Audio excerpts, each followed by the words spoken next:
My family stole my inheritance. Then the lawyer spoke up. Hi, welcome back to my channel. Please subscribe, and don't forget to press the bell icon for upcoming more interesting videos. My name is Olivia Bennett. I am 30 years old and I live in Austin, Texas, and the story began during one of the most difficult weeks of my life after my grandmother passed away. She had been the person in our family who always made everyone feel connected, the kind of woman who remembered every birthday, kept every photograph, and somehow knew exactly when someone needed encouragement growing up. I spent more time with her than anyone else in the family, especially during the later years of her life when she began slowing down and preferred quiet afternoons at home. Those visits became part of my routine, where we would sit together in her living room surrounded by old furniture, family photos, and the soft sound of a clock ticking somewhere in the hallway. She often told stories about the past, about how she built her life slowly with patience and careful decisions, and even though she rarely spoke about money, everyone in the family understood that she owned a comfortable home along with savings she had carefully protected over many years. After her passing, our entire family gathered at a small law office in the center of the city for the reading of her will. The atmosphere inside the room felt tense even before the meeting began, because inheritances have a strange way of revealing emotions people usually keep hidden. My Aunt Margaret and my cousin Daniel sat together near the front of the room, speaking quietly while the rest of the family waited for the lawyer to arrive. I noticed the way they exchanged confident looks, as if they already knew how everything would unfold. At first, I tried not to think too much about it because grief had already made the day heavy enough, but the feeling that something unusual was happening slowly grew stronger when the lawyer finally entered the room carrying several folders. Everyone fell silent and the formal process began. He explained that the documents he would read represented the final wishes of my grandmother, and that the estate included her house, personal belongings, and a significant amount of savings carefully invested over the years. I listened closely, not because I expected to receive a fortune, but because I knew how much my grandmother valued fairness and honesty. She often told me that families should never allow money to destroy their relationships. When the lawyer began reading the details of the inheritance, the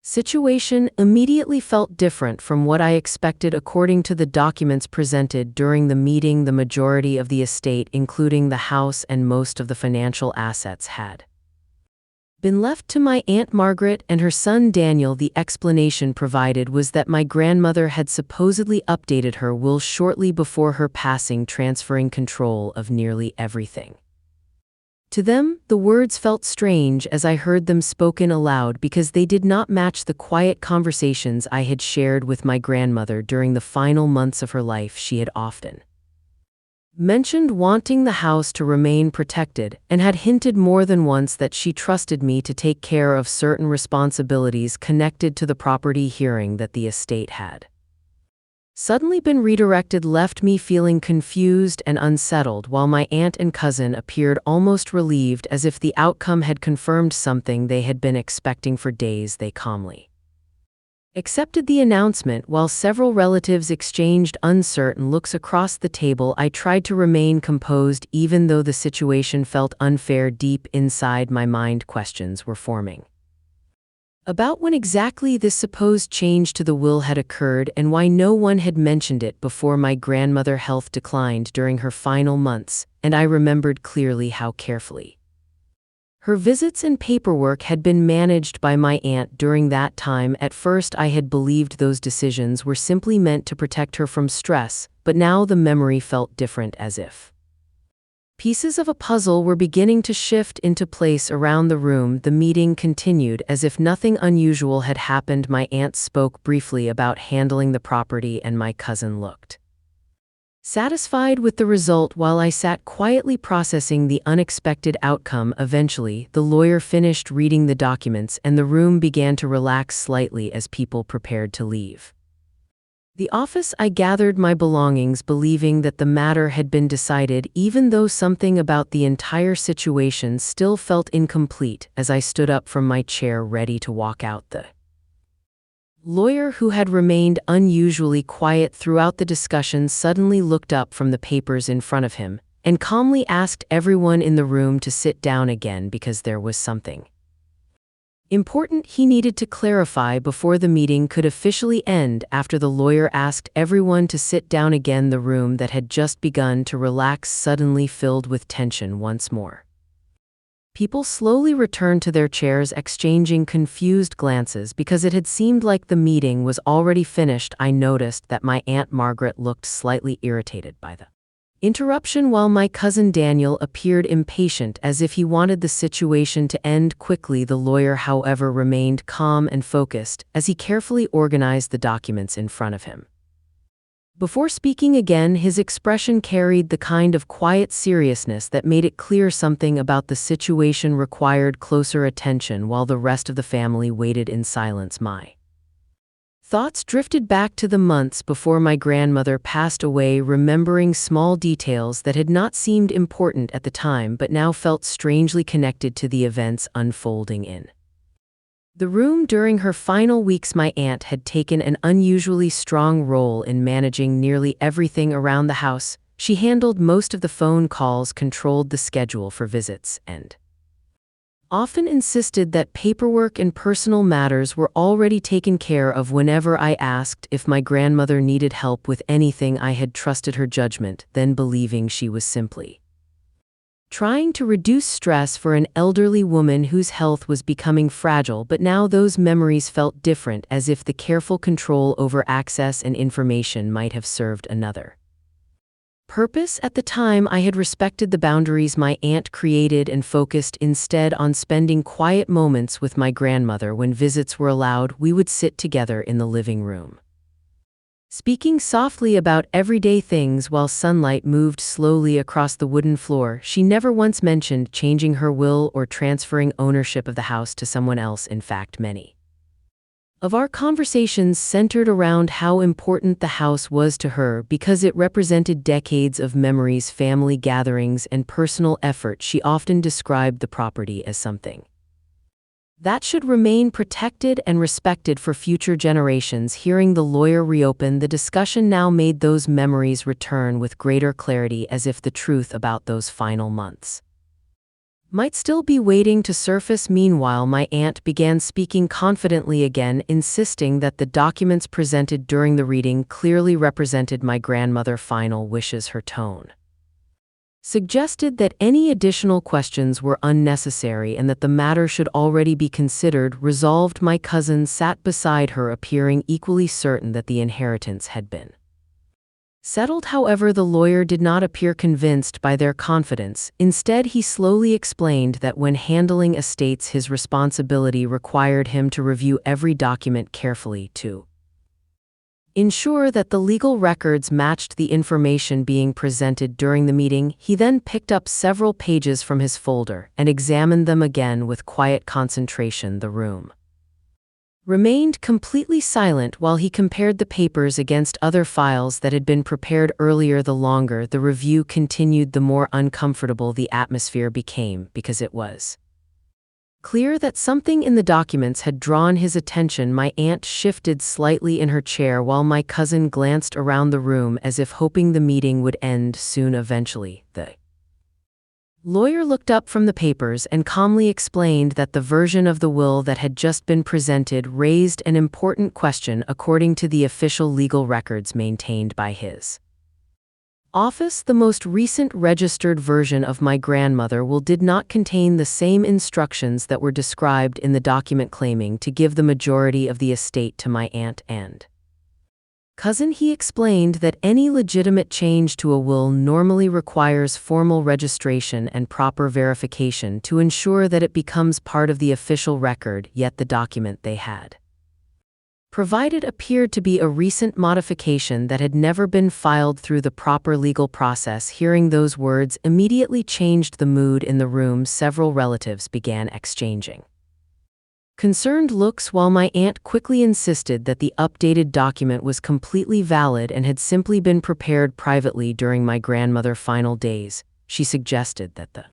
Registration step had not been completed yet due to the sudden nature of my grandmother passing, but the lawyer did not seem satisfied with that explanation. Instead, he carefully placed both sets of papers on the table and explained that when a registered will already exists, the legal system treats it as the official expression of a person's wishes unless a new version is formally recorded and verified. According to the records held by his office, my grandmother had completed and registered a will several years earlier, and that document was still stored in their files as the recognized legal version. The room grew noticeably quieter as everyone realized that the inheritance being discussed might not match the actual instructions my grandmother left behind, and as the lawyer prepared to retrieve the official document from his records, it became clear that the truth about the estate had not yet been fully revealed. After the lawyer explained that the document presented by my aunt did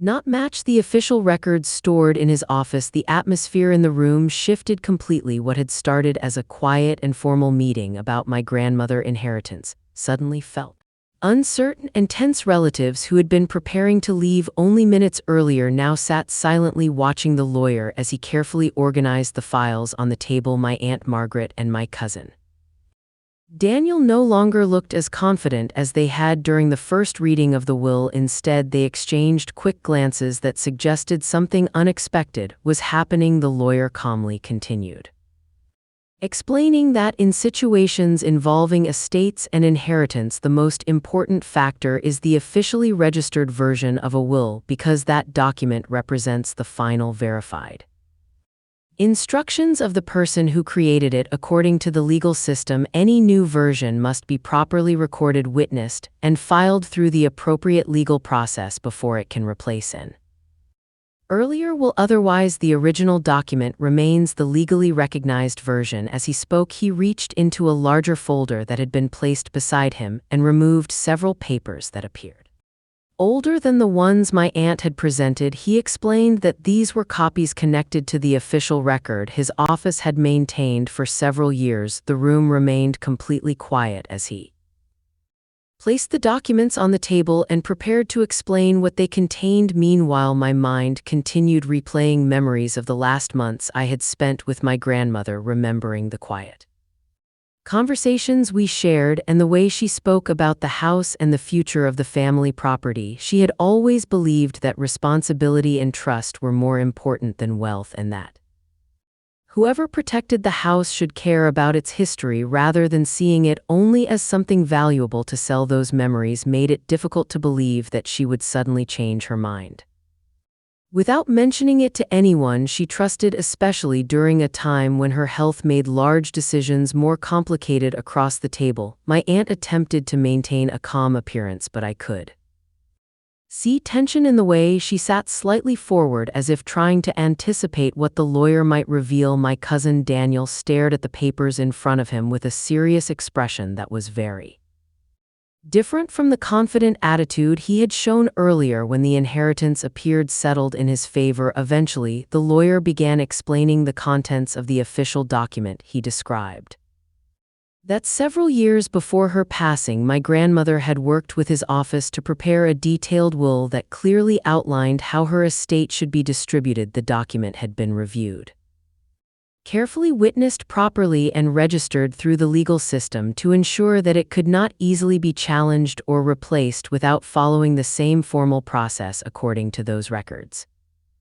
My grandmother had chosen to leave the majority of her estate, including the house and most of her savings, to a single individual she believed would take responsibility for protecting the property and honoring the family history attached to it. Hearing that explanation created a quiet moment in the room where everyone seemed to understand that the situation might soon look very different from the version my aunt had presented. The lawyer also explained that attempting to override an officially registered will with an unverified document could raise serious legal concerns, especially if the modification had never been submitted for proper review. In many cases, such actions could lead to investigations about whether the original intentions of the person who created the will had been Respected or manipulated, his tone remained calm and professional, but the meaning behind his words was clear. The legal system treated inheritance documents with extreme seriousness,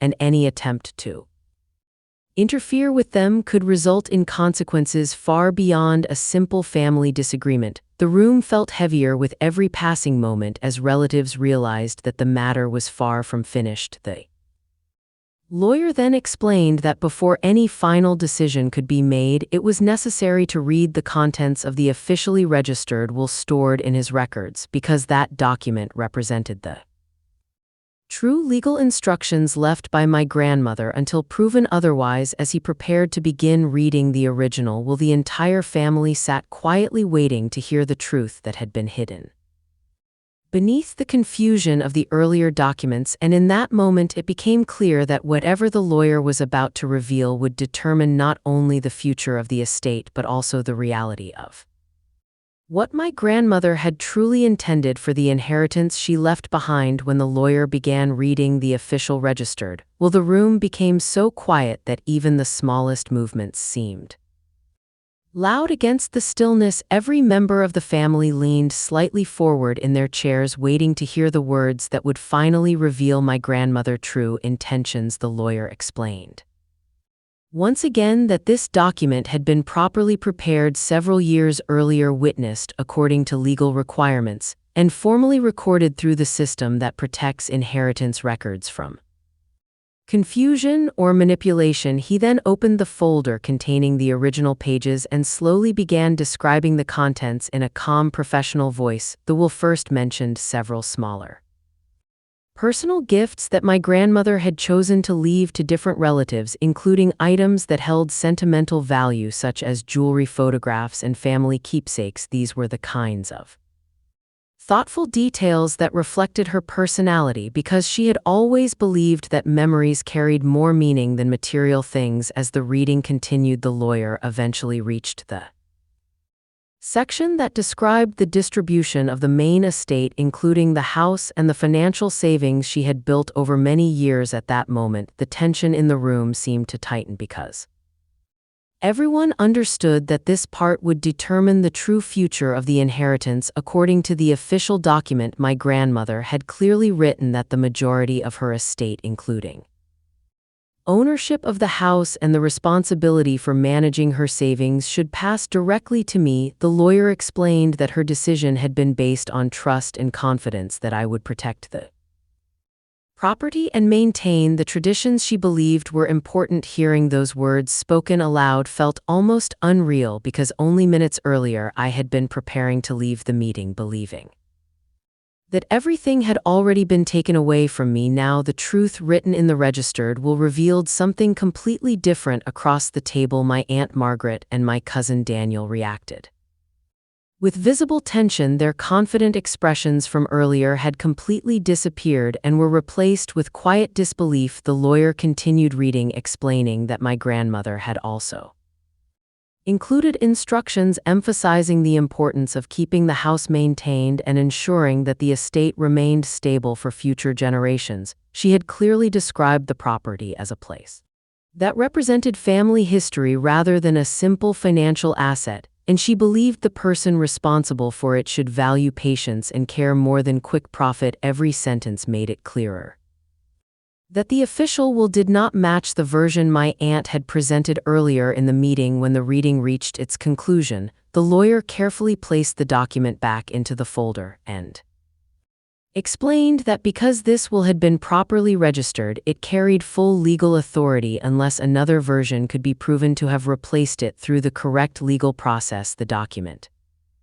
shown earlier by my aunt had not been registered and therefore could not override the official records stored in his office. He then calmly explained that presenting an unofficial version of a will as if it were the final legal instruction could create serious legal consequences, especially if the situation suggested that someone had attempted to change or misrepresent the intentions of the person who created the original document. His tone remained steady, but the meaning behind his words was unmistakable. The inheritance had never legally belonged to my aunt or cousin, and the attempt to claim it Through questionable paperwork had now been exposed in front of the entire family, the room remained silent as everyone processed what had just been revealed, the confusion that had filled the meeting.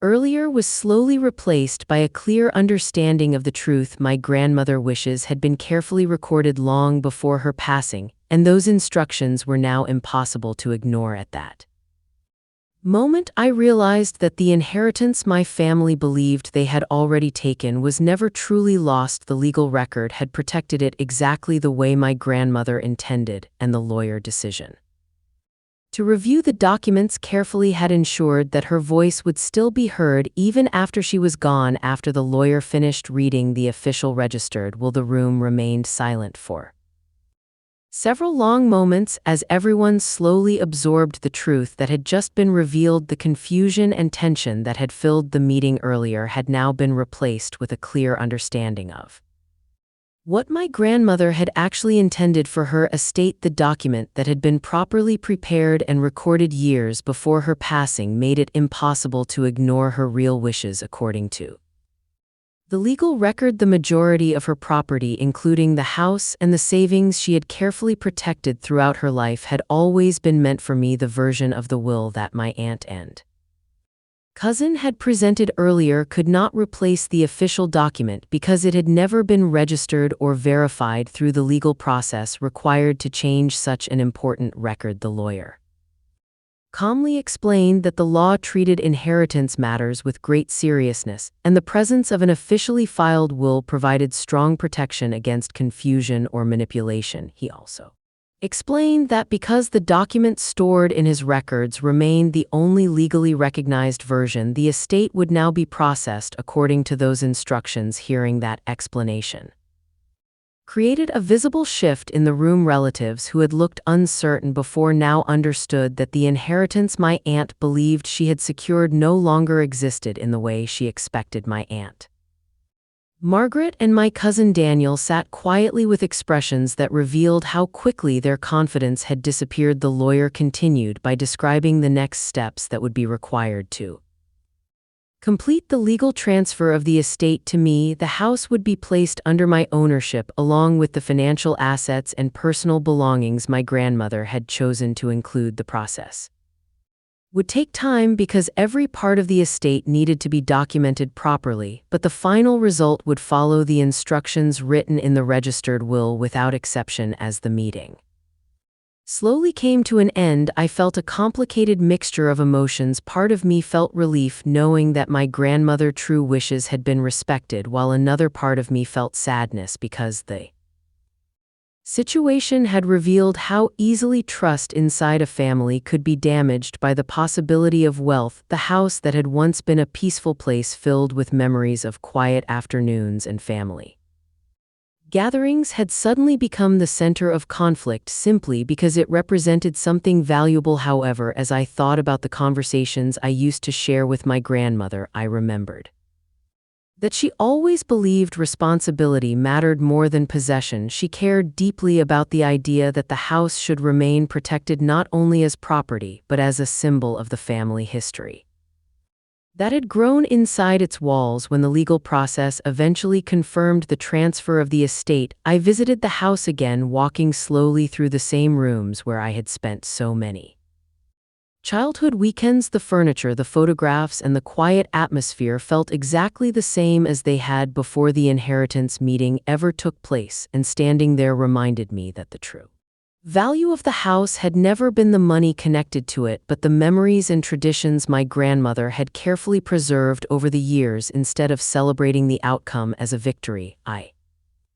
chose to focus on honoring those values by maintaining the home with the same patience and respect she had shown throughout her life. The events that happened during the reading of the will eventually became a reminder that even when people attempt to take advantage of a situation, the truth recorded through careful planning can still protect what matters most. My family believed they had quietly taken control of the inheritance, but in the end, the one voice that carried the greatest authority was the one that had been written down long before the conflict ever began, ensuring that my grandmother's final wishes would always remain stronger than any attempt to change them afterwards.